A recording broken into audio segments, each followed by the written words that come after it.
Hi, and welcome back to G-Bear's Off-Grid Ways, a homestead in the desert. Yeah, I finally ventured outside here. Clear skies. You know why? Well, the winds have been blowing. I got up at breakfast. It was nice and calm, although the winds blew all last night and kind of kept me awake with the noise outside, or kept waking me up with noises outside. And then I got up this morning and they were calmed down, and I said, oh great, nice day to go out and do some metal detecting over there on that far section of my property and see what I find in that inside bend of that dry wash where all the heavies fell out, see if there's anything in there. And it's all coming from those hills, those mountains over there.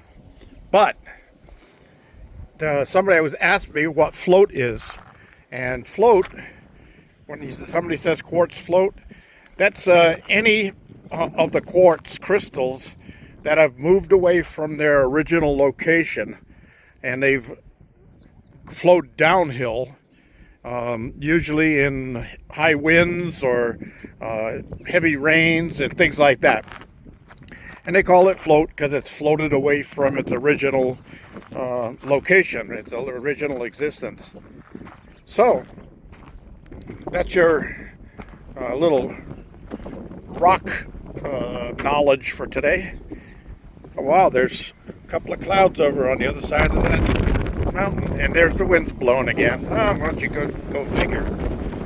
All right, so let me get over on the side here so it doesn't bother us too much. So anyway, one thing that a few things I want to address and clear up today. You remember I was showing you my propane tanks behind the cabin, what I use for propane for heating, hot water, and cooking. And I showed you that I was still on tank A, and it was running low, and I was thinking about switching out to tank B, which is a full tank, and not worrying about having to get up in the middle of the night. But the nights have been fairly decent, 50 degrees in that area. So I didn't worry about it, and I just let it go. It's still running. It's still working just fine. So I'm expecting it to go out any day now, but I'm going to try to push it and see if I can get through to the first. And that would be a record on a tank, a 100-pound tank, for me out here anyway, because that would be February of 2024 until January of 2025. So 11 months would be a great thing to put down in my vlog, V-L-O-G. How do you pronounce that anyway? Vlog? Who knows? People are making up all these strange words and that, and what can you say? So anyway, it's a new society out there. I'm glad I'm out here. I got these people called wokes now that have fluorescent hair and piercings all over their body. Their face, it got rings sticking through their lips and their tongues and their noses and their eyelashes, eyelids, and they're every place but where people used to put rings, earrings. But what can you say, that's just those people. I can't figure that out. Poor upbringing, your guess is as good as mine. Anyway, did you hear about the woke person that lost their job at the banana factory because they kept throwing away all the bent ones? God, I know. I'll probably pay for that one, right? Anyway, on those 100-pound tanks, when I say 100-pound tank, that doesn't mean full. That's empty. It's 100 pounds empty. So, for those of you who are thinking about moving off grid and following my lead and going with 3 100-pound tanks to power your cabin for the year, remember, you're going to have to move those tanks and get them to a place to have them filled, and then bring them back and get them out of your vehicle, and then, or out of your trailer, or however you're going to move them, and then move them into your propane shed or whatever. Now I put them in a propane shed so that when we have inclement weather, it's not hitting directly on the tanks, and I keep them a little bit cleaner that way, but the birds still get in there and poop all over them. And one year I actually had a roadrunner nesting behind the tanks. They don't do that anymore with all the dogs around here. But those tanks are really heavy. When they're full, I would say they're probably 180 pounds or so. And I moved them around myself. And the guys at the propane place look at me like, wow, that guy's strong. While he's making out the ticket for how much propane I got, I'll roll the thing over on its edge and get it to the back of the van, lean it forward and grab the bottom and lift it and slide it right into the back of the van laying down. And he'll run over and try to grab it, and it's already in there. What the heck, you know? Hey, I got to stay in shape just because I'm old. Oh, there goes some dirt bikers up the road, even though there's signs all over the place at both ends of the road that say no off-road vehicles on the main road. They tear it up for all our cars. But idiots are idiots, you know. Okay, so I got to the heavy propane tanks. My friend Andy reminded me of that. And, you know, hey, another 25, 30 years, I won't be able to lift them either. You like that one, Andy? Anyway, next thing, electric heaters, electric space heaters, electric oil-based oil-filled radiator heaters, anything electric heater. If it's electric and it either heats or cools, those use the most electricity. Now, I'm not talking about just a fan. A fan doesn't use hardly anything. But an air conditioner, any type of heater, those things are refrigerators, microwaves, electric stoves and ovens. All that stuff uses a lot of electricity. That's why I went with propane for most of the cooking stuff and the heating stuff inside of my cabin. All right. The point I want to make on all of that stuff, especially space heaters. When I was running my contractor company, and then I quit doing general building, and I moved on down to just being a handyman with one kid working with me. And smart kid, he learned a lot from me, and he's got a really good job now. But that's another story. But I want to tell you, one of the main things that we always did in the wintertime was we'd get calls from people, my customers, saying, I don't know what happened, there's no electricity in any of the outlets in my bedroom. And I'd go up there and I'd say, as soon as I walked into the bedroom, I'd plug my tester in the wall, and sure enough, there was no electricity, but it was showing open neutral on my tester. And I'd say, okay, which outlet was it that you plugged the space heater into?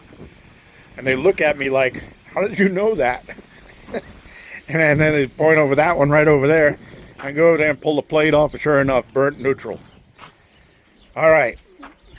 If it wasn't the outlet, it was going to be, these people use extension cords.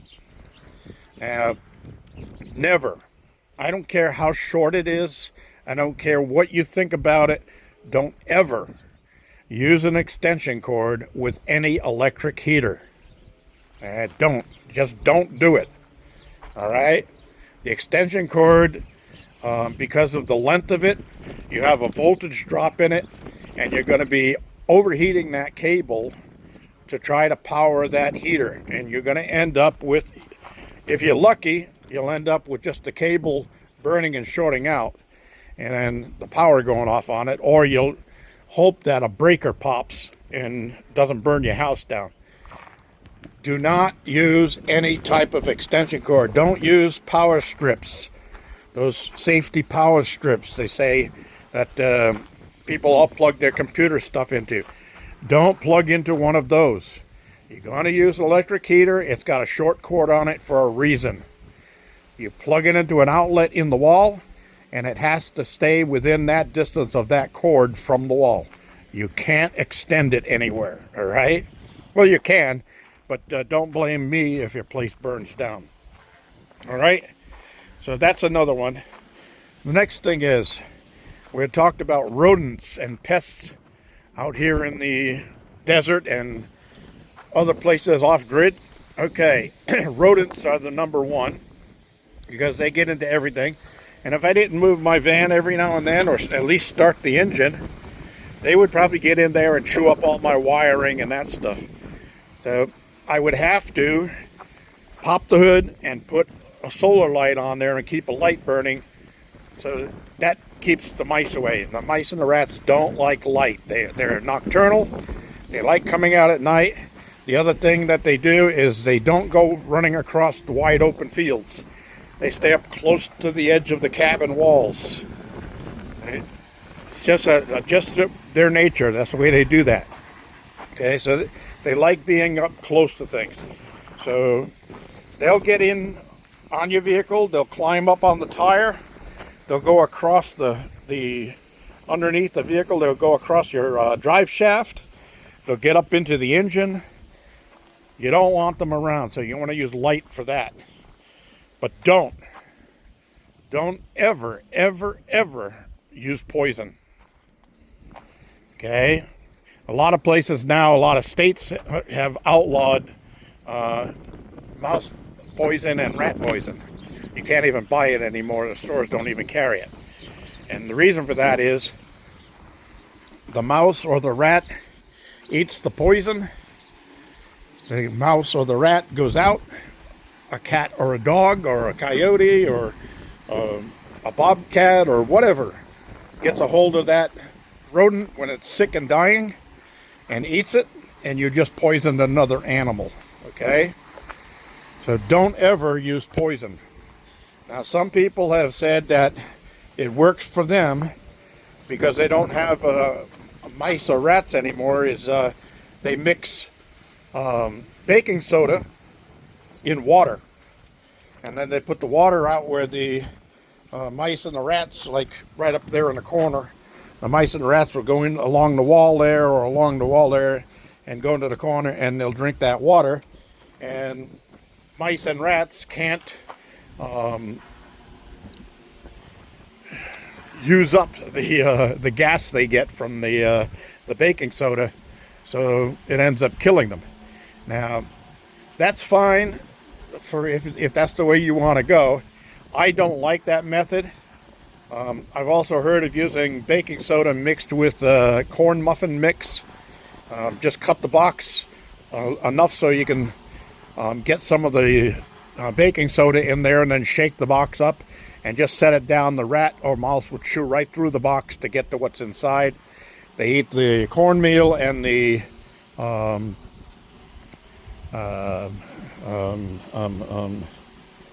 baking soda. Sorry. And it gives them gas that they can't get rid of, and it ends up killing them. And then they drink water, and it foams up in their stomach and makes it even worse. Now, the reason I don't like that is because I've used it before, but I have never, ever found a dead rodent from that process. Which means if they've been getting inside of your walls and that stuff, well, if he goes out and eats that stuff or drinks that stuff and then comes back and gets inside the wall and dies, guess what? You're going to wonder where the smell's coming from, right? So that's why I don't like that. It's not a sure thing. It doesn't work. The best thing I've ever found is dogs and cats. They work. Okay? Cats are nocturnal hunters. They like to go out at night and hunt. They do a good job of that, so they work great. Some people don't like cats. Dogs work. The dogs are also fairly nocturnal if they're outdoors. Now everybody thinks that dogs have to be treated like humans. They belong indoors.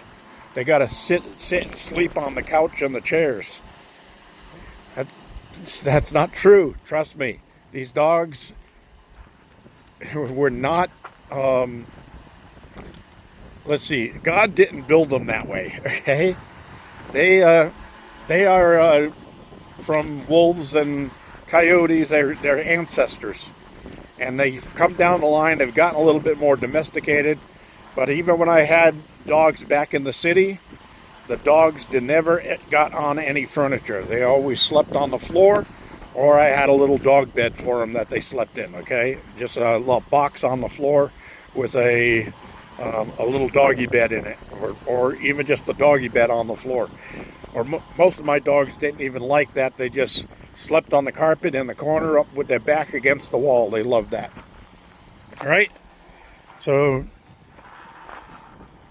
your dog's outdoors, like here in the desert, when you got outdoor dogs, that's great. But if you're going someplace where you're going to have extreme winters, you're going to have to do something for those dogs to get into to keep warm.